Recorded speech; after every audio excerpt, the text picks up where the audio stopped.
BBC Bangla আপনাদের স্বাগত। আজ আপনাদের সাথে লন্ডন স্টুডিও থেকে আছি মানসী বড়ুয়া, আর ঢাকায় আমার সাথে থাকছেন আকবর হোসেন। বাংলাদেশের সর্বশেষ গুরুত্বপূর্ণ আপডেট সংবাদে আপনাকে স্বাগত। শুরুতেই সংবাদ শিরোনাম, পরে বিস্তারিত। প্রথমেই জানাবো, ভল্ট থেকে 4 কোটি টাকা সরিয়ে খামারে বিনিয়োগ। অগ্রণী ব্যাংকের ক্যাশ ইনচার্জ কামরুল হোসেন সহ গ্রেপ্তার 2। একটি লোন পেতে অনেককে অনেক কিছু করতে হয়, অথচ চট্টগ্রামে অগ্রণী ব্যাংকের ক্যাশ ইনচার্জ কামরুল হোসেনকে এসবের কিছুই করতে হয়নি। তিনি গ্রাহকের টাকা সরাসরি ভল্ট থেকে নিয়ে খামারে বিনিয়োগ করেছিলেন। এরপরই অডিট করার সময় টাকা কম পাওয়া যাওয়ার ঘটনায় তাকে আটক করা হয়েছে। এরপর জানাবো, 15 আগস্ট ঘিরে নিষিদ্ধ সংগঠনের ব্যক্তিদের তথ্য সংগ্রহ করছে র্যাব। 15 আগস্টকে সামনে রেখে সারা দেশে বিশেষ নিরাপত্তা প্রস্তুতি নিচ্ছে সরকার। আইনশৃঙ্খলা পরিস্থিতি নিয়ন্ত্রণে রাখতে আওয়ামী লীগের নেতাকর্মী, সন্দেহভাজন ব্যক্তি ও উগ্রবাদী গোষ্ঠীর সদস্যদের বিষয়ে তথ্য সংগ্রহ করছে র্যাবের সদস্য।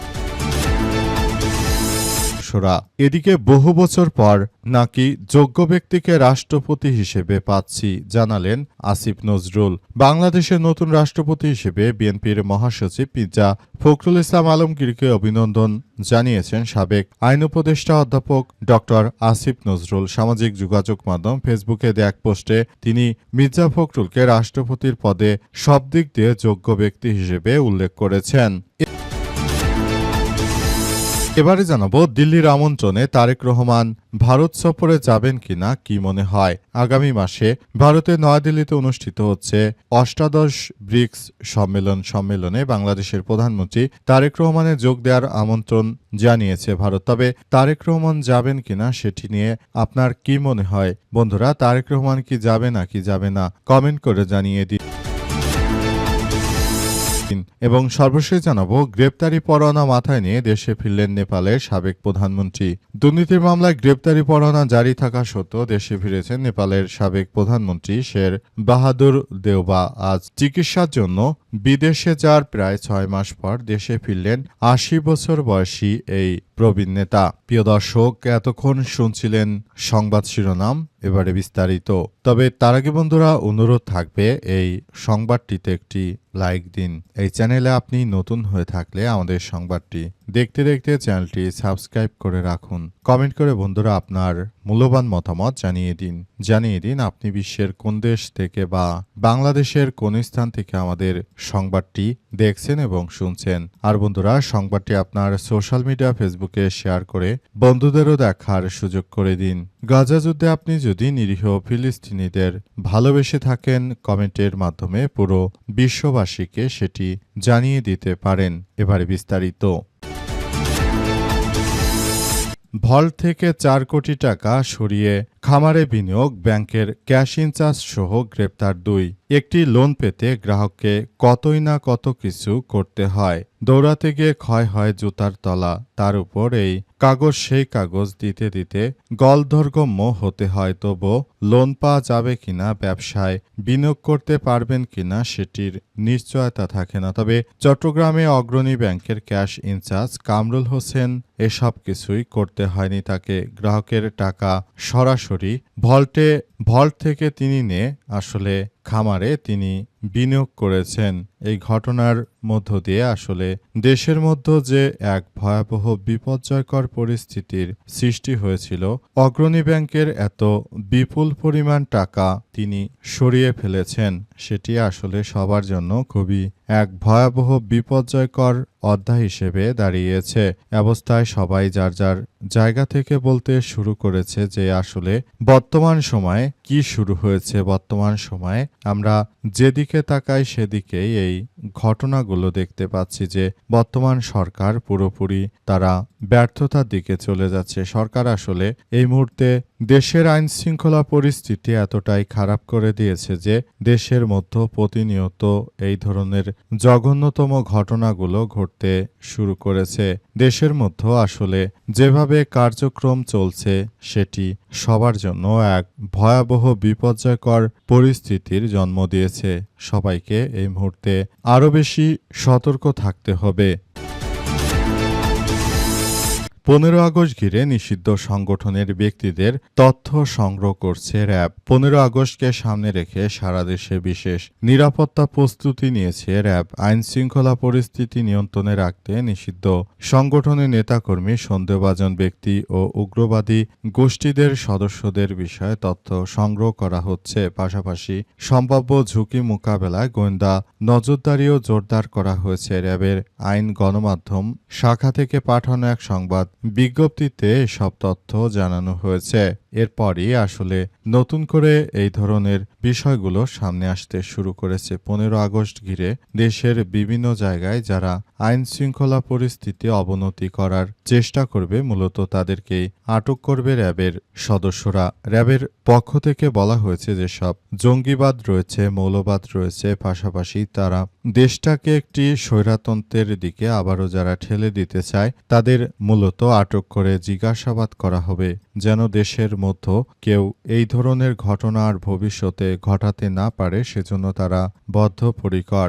দেশটাকে সবাই মিলে একটি ভালো অবস্থানে নিয়ে যাওয়ার জন্য সবাইকে মিলে আমরা একটি সুন্দর রাষ্ট্র কাঠামো গড়ে তুলতে চাই। অবস্থায় সবাইকে নিয়ে আবার একটি ভালো অবস্থানে যাওয়ার কথা বলা হচ্ছে এই মুহূর্তে। যদি দেশে অভ্যন্তরে আমাদের এই ঘটনা বা বিশৃঙ্খল পরিস্থিতি চলতে থাকে, তাহলে দেশটা এক অরাজক পরিস্থিতির মধ্য দিয়ে চলে যাবে। বহু বছর পর যোগ্য ব্যক্তিকে রাষ্ট্রপতি হিসেবে পাচ্ছি বললেন আসিফ নজরুল। বাংলাদেশে নতুন রাষ্ট্রপতি হিসেবে বিএনপির মহাসচিব মির্জা ফখরুল ইসলাম আলমগীরকে অভিনন্দন জানিয়েছেন সাবেক আইন উপদেষ্টা ও অধ্যাপক ড আসিফ নজরুল। সামাজিক যোগাযোগ মাধ্যমে দেয়া এক পোস্টে মির্জা ফখরুলকে রাষ্ট্রপতির পদে সব দিক দিয়ে যোগ্য হিসেবে জানিয়েছেন তিনি। আজ তিনি সন্ধ্যার পর তার ফেসবুক পোস্টে একটি পোস্ট করেন। সেখানে তিনি মূলত লিখেছেন যে আমি এই মুহূর্তে বাংলাদেশের যিনি রাষ্ট্রপতির পদে নির্বাচনে যোগ্য ব্যক্তি, সেটি আমি আসলে মির্জা ফখরুলকে নিয়ে আমি বলতে চাই যে মির্জা ফখরুল ইসলাম আলমগীর তিনি মূলত এমন একজন মানুষ যে কিনা বর্তমান সময়ে বাংলাদেশে তার অনেক বড় সুনাম রয়েছে।